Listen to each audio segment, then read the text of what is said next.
Hello, it's Creature. Mass murder, violence, destruction of property, political assassinations, drug use, police bribery, and massive bands of criminals roaming the city. A game where you need to learn how to problem solve, and the solution is gun. And if that doesn't work, there's more gun. Welcome to Streets of Rouge. This game takes place in the fantastical and dystopian city of Detroit, Michigan. Once a city of wealth and progress, the city fell into the hands of a corrupt mayor who was elected on the promise of lowering taxes and increasing wages. However, upon being sworn in, he immediately rose taxes and confiscated all booze. His justification was to throw a massive rager for all the people of the city.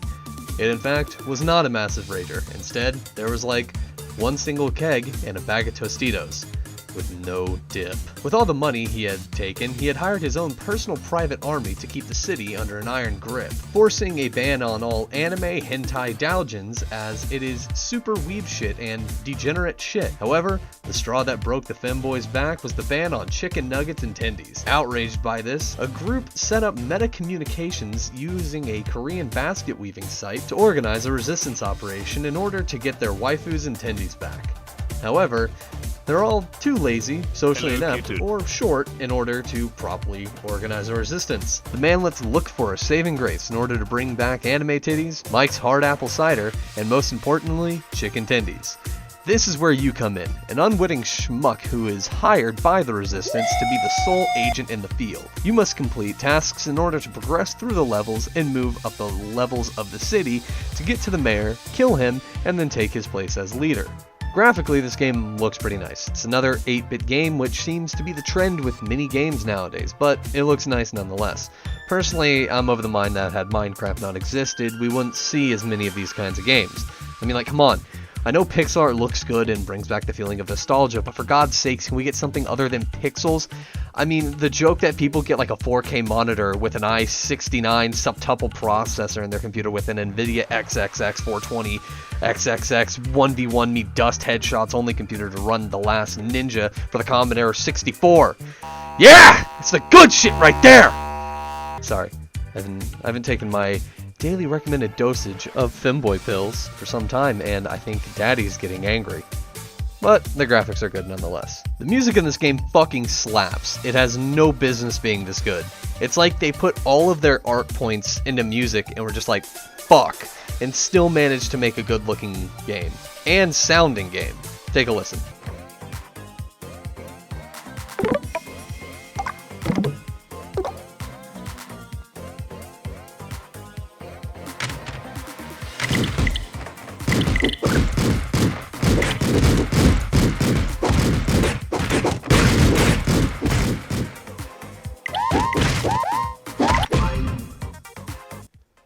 As the name implies, this is a roguelike game. You will die, you'll start over and over and over again. However, doing missions for the Resistance, you will be awarded with nuggets. These nugs can be used to upgrade stats and abilities, and unlocking characters is pretty straightforward. Each character is locked behind an achievement that must be met, like kill 5 Blads on a floor, kill 5 Blues on a floor, bribe 3 cops in a game, kill someone with a banana, etc. There are a lot of classes in this game, 29 in the base game, 35 with the DLC, and then plus whatever custom characters you make, but we'll get to the classes in a minute. I want to talk about how each run goes. This game is possessed by some kind of eldritch agent of chaos. In one run you can have the most optimal layout with easy access to the objectives and escape routes. On the other, you can have utter fucking chaos and total anarchy. You have some agency in these situations, and your own personal skill does come in to some effect, but for the most part, it doesn't have that much effect on the outcome of situations. For instance, I had a run where I was playing as a vampire and I was doing one of the last missions in the industrial area. On the last level of each floor, there's a sit rep. These can be indiscriminate bombings, police riots, police lockdowns, bouncing on your head, invincible death robots are hunting you, anything goes. Guess which one I had? I go into a building to complete one of the objectives. Little did I know that that building only had one exit. So the next thing I know, I'm hiding behind a thick metal wall as a death robot is shooting rockets at me, and members of the Russian mafia wielding shotguns are running in to get their vodka back. And that was only one of the colorful ways that you can die. There are 6 stages in this game. From first to last, they are slums, industrial, park, downtown, uptown, and mayor village. Each stage has its own risks and rewards. For instance, in the slums, there are fewer police, but a lot of homeless people, gang members, and thieves. In industrial, the people are a bit tougher, but you get good loot drops that can carry you through the game. Also, there's hazards that can kill you everywhere. In the park, there are cannibals everywhere that will jump out of the bushes in order to kill and eat you, as well as military encampments that will not hesitate to mow you down. In the downtown, there's a fair amount of cops, however they are all on the payroll of the mafia, which will not hesitate to mow you down if you don't pay protection money. Uptown is a totally militarily locked down location where there are cops, robots, cop robots, that will attack you on site. And finally, the mayor's village. Well, I'll just leave that one for you to figure out. There's also the Resistance HQ, which allows you to buy upgrades with the chicken nuggets that you scavenge from playing the game. These can be used to buy more traits that you will have access to at the end of each level, as well as new items that you can find in the game. The game starts you off with 6 classes, and they are, in no particular order, the Doctor, which is a pacifist class specializing in non-lethal gameplay. They start off with a chloroform hanky, which allows them to knock out an enemy from behind, and the Pacifist and Medical Professional trait. Pacifist means you can't use any lethal weapons other than your fists and rocks. Their big quest is the Purveyor of Peace quest, which means if you kill more than 2 people per floor, you lose. The Crepe Gangster, which specializes in getting large squads of followers and doing bonus damage to the rival plaids. Their big quest is the Turf War, which you must kill every single blad on every single floor in every single level. The blads are essentially the exact same class, just red, but instead of killing blads, you're killing crepes. You unlock them by killing 5 crepes in a run. The Hacker has the laptop special ability, which allows him to hack computers from a distance, which is extremely useful for being sneaky. Your big quest is to hack the planet, where you must install malware on 1 computer per level. Doing so, however, will spawn 8 cop bots on the floor. However, you can remotely hack them to make them go haywire and attack anybody around them, including fellow cop bots. The Slum Dweller is by far the most versatile character to play as, and if you do get this game, I fully recommend you play your first few runs with him, as they will allow you to quickly figure out your play style, as well as they are extremely overpowered. Their entire skill set is based around power leveling them as quickly as possible with a flat 50% experience at the beginning, as well as an additional random stat point with each level that you gain, and an additional 2 traits to pick from at the end of each floor. This means that, in theory, you could max level your character by halfway through the game. Their big quest is Moving On Up, where you have to deposit 50 gold on each floor with a maximum of 100 per floor to get a total of 750 gold deposited over your run. The Soldier is the most powerful out of the gate, with a lot of heavy weapons and explosives. They also have a passive regeneration, which allows you to regen health once you fall below 20. This can also be upgraded to 40 HP later on. Their big quest is Power Struggle, where you just have to destroy each generator on each floor. They're not too complicated and are mainly just run and gun and blow stuff up as quickly as possible.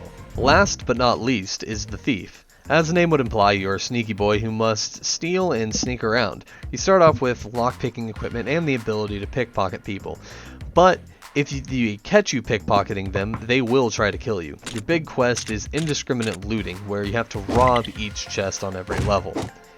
And that's just the classes that you start out with. There are another 23, not including the DLC classes.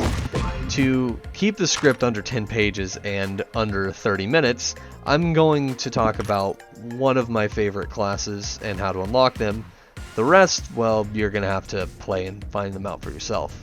The Vampire, honestly one of my favorite classes. He has the ability to bite, which means that you can feed off of any person on the map in order to regen health.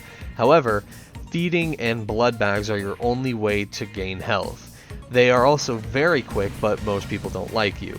They won't attack you on sight, but they will tell you to piss off. Their big quest is to kill the hidden werewolf on each floor.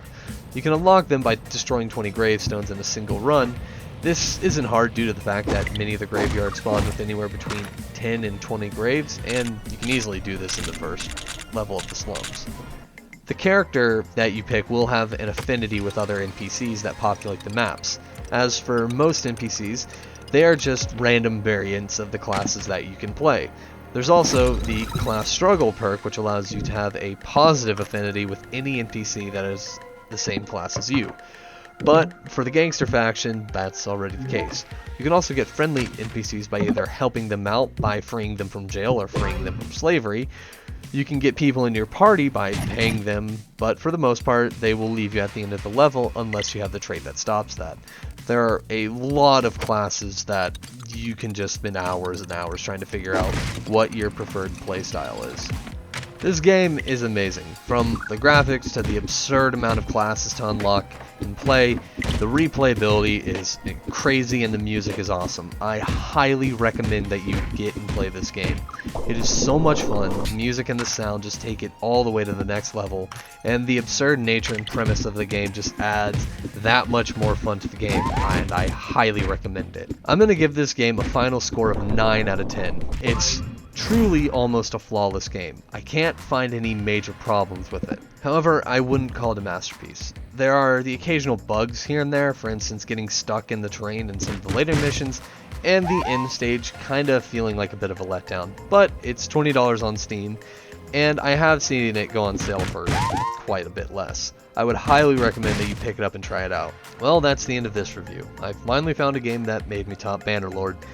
Up next is going to be a little bit of a blast from the past, pun intended, and it's a gem from my childhood, also pun intended.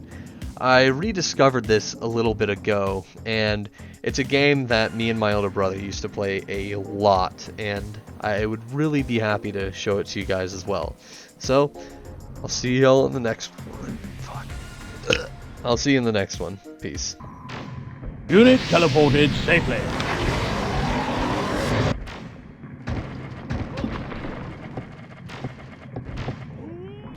A landslide has occurred.